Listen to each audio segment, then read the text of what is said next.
stops Ash from walking away just to compliment his hair. And then there's a gratuitous shot of Dean checking out Joe's barely legal ass because Dean must be straightened after that interaction.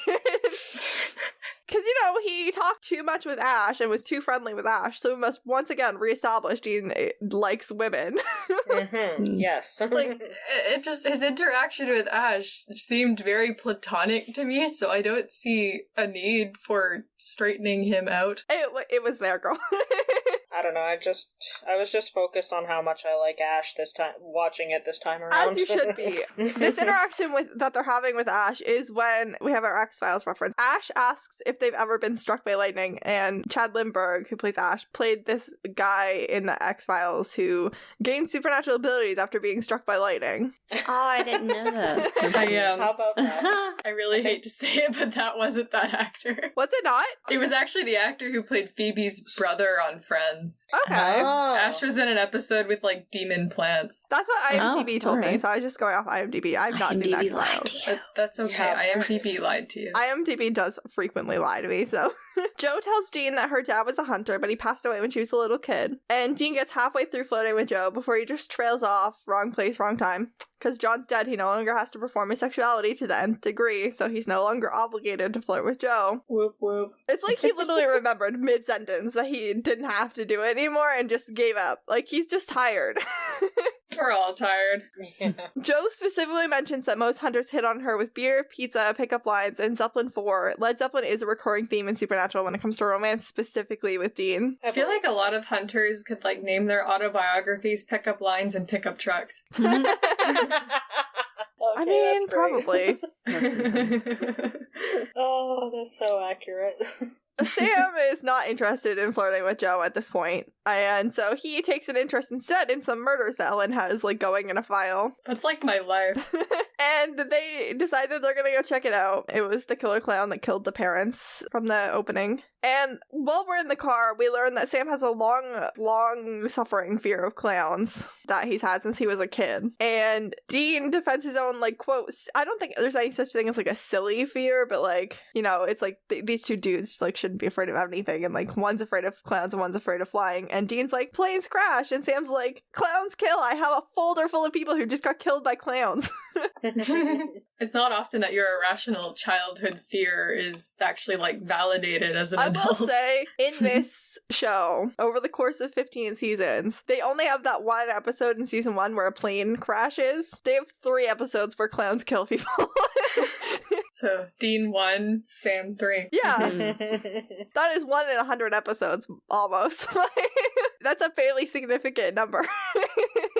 Sam also mentioned that there was 3 other murders in 1981 with another circus. And Sam says that he took this job on so fast because John would have wanted it, which surprises Dean. And Sam is jumping on this case, even though it involves clowns, which he's afraid of, because he is trying to jump into this role he thinks that John wants for them. And also, Dean is not functioning in the role that he's used to Dean functioning in as the older sibling. So he's he's trying to fulfill that. He's really just emulating Dean because he doesn't know what else to do. Dean's not guiding them. So he's I guess I'm going to, and I'm just going to do what I think Dean would do. We need that on a t-shirt. What would Dean do? And then do the opposite. I mean, it depends on the situation. I was recording with Abigail last night, and we were talking about the difference between Sam and Dean when it comes to doing reckless things, where Sam and Dean will both do something reckless. Dean will do something reckless without thinking about the consequences, and Sam will do the same reckless thing, but he'll just have thought of the consequences and just decide that they're worth the cost.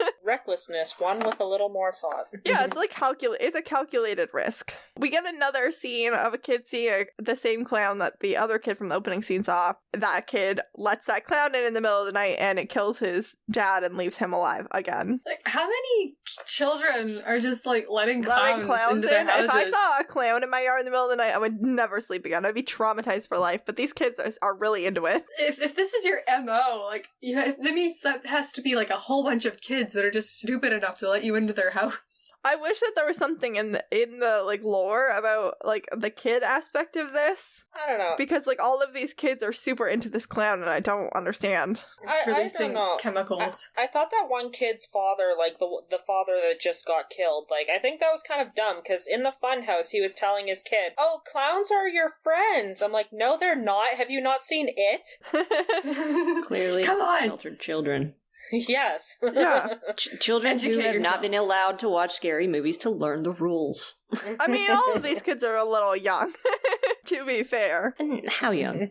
All of them seem like they're, like, 10 or younger. Oh, come Okay. on. That's old enough to know not to let strangers into your house. Yeah, that is old enough to know not to let a stranger into your house. Yeah. Probably Like this- not old enough to watch a horror movie, though. I That's completely saw movies when I was subjective. like 6 years old, so I'm fine. Yeah, and also I'm in my 20s and I don't watch horror movies, Yeah, I so won't watch I'm horror still movies not now, old enough so- to watch Yeah, it. no, I won't. That is fair. Took an entire course on horror movies in college. I mean, they're really interesting, and I love reading about them, but, like, Yeah. I don't want to watch them. If it's not from the Conjuring universe, I'm not watching it.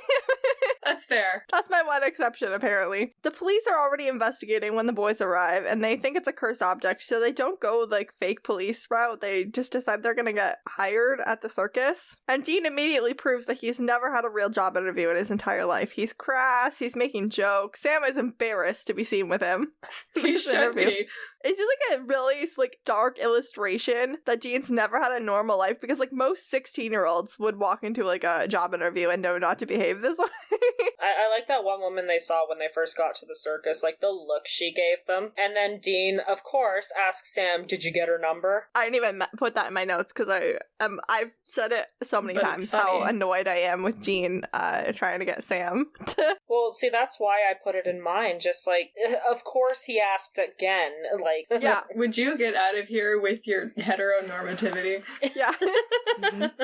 I mean, I guess I was just talking about how like Dean's heteronormativity needs to be so like performed all the time, and he's always prompting Sam to also perform it. Like, there's a very performative like aspect to it for Dean. It's like, shut up, Dean, I'm ace, accept it. Hell yeah. Yeah, at least, or at Meredith. least on the ace spectrum. Do you know how much hate I got for for saying sure. that Sam was on the ace spectrum? You know, like, rewatching the episodes for this podcast, like, it's becoming increasingly obvious, like, if he's not full-on ace, he's definitely on the spectrum.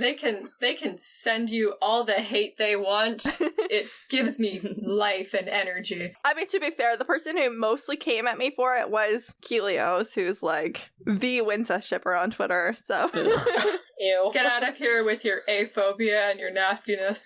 yeah, they were like, how could Sam be ace? Remember that one time that he had sex in Dean's car in like season 11? I was like, yeah, ace people can have sex. That's Yeah, I yes, didn't even yes. respond. I was too tired. Let's have a bit of a topic deviation. Yes, asexuality does not mean celibacy, you idiots. Yeah, and like I tend to think Sam's more like on like the demisexual like Which is end awesome. of things, where like he just wants like an emotional connection before he starts experiencing attraction. Which is just fine. Yeah, Yeah. and I feel like there's Valid. like pretty sufficient evidence in the canon text to make that assumption. Moving on. Cooper says that the circus has always been a refuge for outcasts and encourages them to live regular, which Sam rejects. Some stuff here about the circus being a refuge for outcasts, that is kind of a pretty common theme when it comes to Trope. circuses, trope, yeah. And I think it does kind of acknowledge a little bit the pretty privilege that Sam and Dean have, where, you know, they are fairly attractive looking white men. Fairly attractive, you know. Yeah, just like a little attractive. Yes, being beautiful is hard. I would know. Where like they don't first glance, you know, you don't immediately are like look at them and think these two dudes are outcasts of society, while they have actually lived, you know, on the fringe of society their entire lives. Yeah, Well. that's an understatement. Yeah.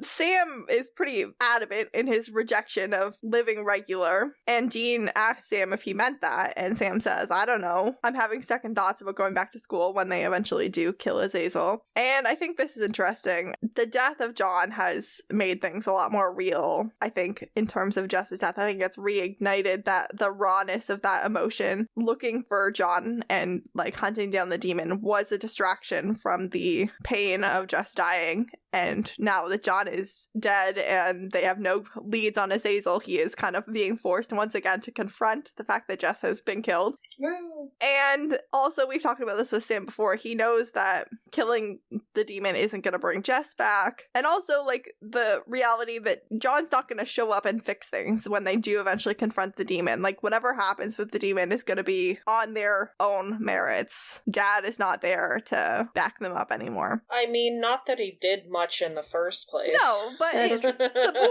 boys very much felt like John was a very good hunter, whether that is true or not. The boys very much felt secure in John always being there and John having their backs. It's kind of like a temperamental printer. Like, it's better to have one than not have one. Fair enough. Even if it causes you a lot of frustration and grief in the moment. Pain and agony at 4 a.m. when it runs out of paper. Sam says that he thinks that John would want him to stick with the family business, and I have a bit of a fight about how Sam never cared before what their dad wanted. And I think this is really where it becomes clear that Sam is just, he's not sure how to deal with his feelings about John. He has really complex feelings about John, and just trying to emulate Dean at this point. It's weird, because John respects Sam and doesn't respect Dean, but he approves more of Dean's behavior. And I think Sam is trying to, like, I don't know, give himself that a little bit. Like, he never had a chance to make up with John or mend any fences, so he's just like trying to emulate behavior he knows that John approves of. They appear to have been hired to just clean up after people. They both are like sweeping up like garbage that people just leave on the ground because people are gross. That is true.